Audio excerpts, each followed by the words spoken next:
ಅರಸೀಕೆರೆ ನಗರಸಭೆ ಇಂದು ಸ್ವಚ್ಛತಾ ಕಾರ್ಯಕ್ರಮವನ್ನು ಸರ್ಕಾರಿ ಪೆಟ್ಟ ಪ್ರಾಥಮಿಕ ಶಾಲೆ ಬಿಎಚ್ ರಸ್ತೆ ಅರಸೀಕೆರೆ ಈ ಶಾಲೆಗೆ ಭೇಟಿ ನೀಡಿ ಅಲ್ಲಿರುವ ಮಕ್ಕಳಿಗೆ ಹಾಗೂ ಶಿಕ್ಷಕ ವೃಂದದವರಿಗೆ ಸ್ವಚ್ಛತೆಯ ಬಗ್ಗೆ ಜಾಗೃತಿ ಹಾಗೂ ಅರಿವು ಮೂಡಿಸಲಾಯಿತು. ಹಸಿ ಕಸ, ಒಣಕಸ, ಸ್ಯಾನಿಟರಿ, ತ್ಯಾಜ್ಯ ಹಾಗೂ ಅಪಾಯಕಾರಿ ಕಸವನ್ನು ಕಸ ಸಂಗ್ರಹಣಾ ವಾಹನಕ್ಕೆ ಪ್ರತ್ಯೇಕವಾಗಿ ಬೇರ್ಪಡಿಸಿ ನೀಡಬೇಕು ಎಂದು ಅರಿವು ಮೂಡಿಸಲಾಯಿತು. ಘನತ್ಯಾಜ್ಯ ನಿರ್ವಹಣೆ, ಬಯಲು ಶೌಚ ನಿರ್ಮೂಲನೆ ಮತ್ತು ಕಸ ವಿಂಗಡಣೆಯಲ್ಲಿ ಈ ಶಾಲೆಯಲ್ಲಿರುವ ವಿದ್ಯಾರ್ಥಿಗಳಿಗೆ ಹಾಗೂ ಶಿಕ್ಷಕರಿಗೆ ಜಾಗೃತಿಯನ್ನು ಮೂಡಿಸಿದ್ದೇವೆ. ಮುಖ್ಯೋಪಾಧ್ಯಾಯರು ಆದ ಅಶೋಕ್ ಹಾಗೂ ಶಿಕ್ಷಕೇತರ ವೃಂದದವರು ಭೂಮಿಕಾ, ಹೇಮಾವತಿ, ಸರ್ವಮಂಗಳ, ಶಿವಕುಮಾರ್ ಹಾಗೂ ಶಾಲೆಯ ಮಕ್ಕಳು ಮತ್ತು ಸಮುದಾಯ ಸಂಚಾಲಕರಾದ ಸಹನಾಯಿ ಜೆ ಮತ್ತು ನಳಿನ ಎಂ ಭಾಗವಹಿಸಿದ್ದರು. ವರದಿ ಹೇಮಂತ ಕುಮಾರ ಅಗ್ಗುಂದ.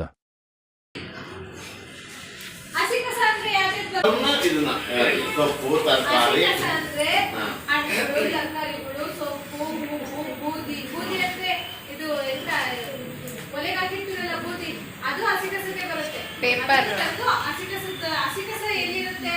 ಗ್ರೀನ್ ಕಲರ್ ಬಣ್ಣ ಹೊಡೆದಿರ್ತಾರೆ, ಹಸಿರು ಕಲರ್ ಬಣ್ಣ ಹೊಡೆದಿರ್ತಾರೆ, ಅದ್ರ ಮೇಲೆ ಹಸಿ ಕಸ ಅಂತ ಬಂದಿರ್ತಾರೆ, ಬ್ಲೂ ಕಲರ್ ಬಣ್ಣ ಹೊಡೆದಿರ್ತಾರೆ, ಅದ್ರ ಮೇಲೆ ಒಣ ಕಸ ಅಂತ ಬಂದಿರ್ತಾರೆ.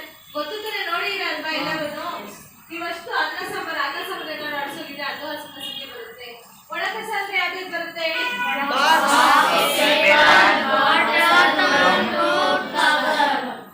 ನಿಮ್ಮಲ್ಲಿ ಒಣ ಕಸ ಬರುತ್ತಾ?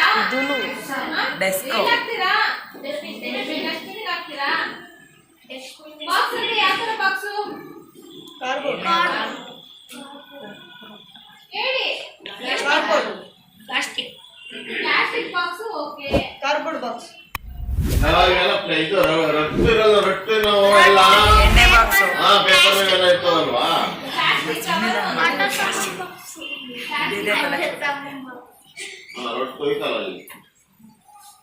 ನೀರು ಕುಡಿಯೋ ಬಾಟ್ಲುಗಳು, ಜ್ಯೂಸ್ ಬಾಟ್ಲಿ ಇಂಥವೆಲ್ಲ ಇದಾವಲ್ಲ.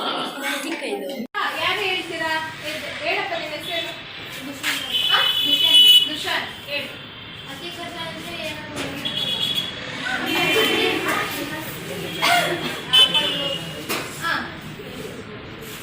ಇರುತ್ತಲ್ಲ ಅದು.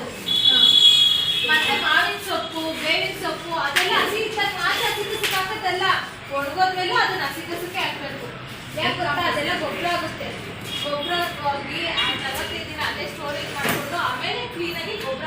ಅಮ್ಮ ಯಾವ್ದಾದ್ರು ಸಾಣೆ ಎಲ್ಲ ಒಟ್ಟಿಗೆ ಸುರಿದ್ರೆ ನೀವ್ ಹೇಳ್ಬೇಕು, ಅಮ್ಮ ಅದನ್ನ ಸುರಿಬೇಡ್ರಿ. ನಮಗೆ ಇವತ್ತು ನಗರಸಭೆಯಿಂದ ಬಂದಿದ್ರು ಕಮ್ಯುನಿಟಿ ಮೊಬಿಲೈಸರು ಅಂದ್ರೆ ಸಮುದಾಯ ಸಂಚಾಲಕರು ಬಂದು ಹೇಳಿದ್ದಾರೆ, ಅಮ್ಮ ನಮಗೆ ಪಾಠ ಮಾಡಿದ್ದಾರೆ, ಅದನ್ನ ಯಾವುದೇ ಕಾರಣಕ್ಕೂ ಒಟ್ಟಿಗೆ ಸುರಿಬೇಡ್ರಿ. ಹಸಿ ಕಸಕ್ಕೆ ಹಾಕ್ರಿ, ಒಣ ಕಸಕ್ಕೆ ಹಾಕ್ರಿ ಅಂತ ಹೇಳ್ಬೇಕು. ಓಕೆನಾ? ಏನು ಓಕೆ ಅಲ್ಲ? ಎಲ್ಲರೂ ಅದೇ ತರ ಮಾಡಿಸ್ಬೇಕು. ಗೊತ್ತೇನಮ್ಮ, ಪರಿಸರ ಸ್ವಚ್ಛ ಆಗುತ್ತೆ. ಪರಿಸರ ಸ್ವಚ್ಛ ಆಗುತ್ತೆ. ಇವಾಗ ನೀವು ಪ್ಲಾಸ್ಟಿಕ್ ಎಲ್ಲ ಯಾರು ಒಲೆಗೆ ಹಾಕ್ತಿದ್ದೀರಾ? ಪ್ಲಾಸ್ಟಿಕ್ ಅವರೆಲ್ಲ ಯಾರು ಒಲೆಗೆ ಹಾಕ್ತಿದ್ದೀರಾ?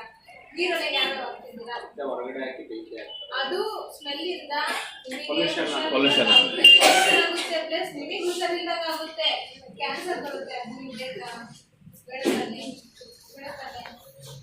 ಅದಕ್ಕೆ ಎಲ್ಲರೂ ಯೂಸ್ ಮಾಡ್ತೀರಾ? ಪ್ಯಾಲೆಟ್ ಹೋಗ್ತಿರಲ್ಲ ಎಲ್ಲರೂ, ಹೋಗಿ ಏನ್ ಮಾಡ್ತೀರಾ ಅಲ್ಲಿ?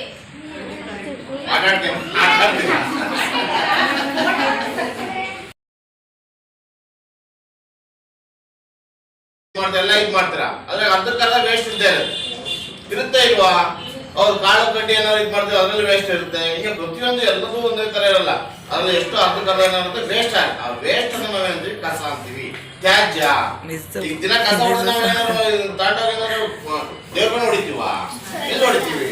ಮೂಲಿ ಹೊಡಿತೀವಿ. ಅದೇ ಅದು ತ್ಯಾಜ್ಯ ಹೊರಗೆ ಹಾಕೋದು ಅಂತ. ನಾವು ದಿನನಿತ್ಯ ಊಟ ಮಾಡ್ತೀವಿ ಅಂತ ಹೇಳಿದ್ವಿ, ಮೂಲಿಗೆ ಹಾಕಿ ಆಮೇಲೆ ಏನು ಶುದ್ಧ ಮತ್ತು ಶುದ್ಧ ಅಂತ ಏನಾಗುತ್ತೆ? ಬೇಡ, ಅದ್ರಲ್ಲೇ ಶುದ್ಧ ಆಹಾರ ಇರುತ್ತೆ. ಅದ್ರ ನೀರ್ ಬಿಡ್ತೀವಿ ಮಾಡ್ತೀವಿ,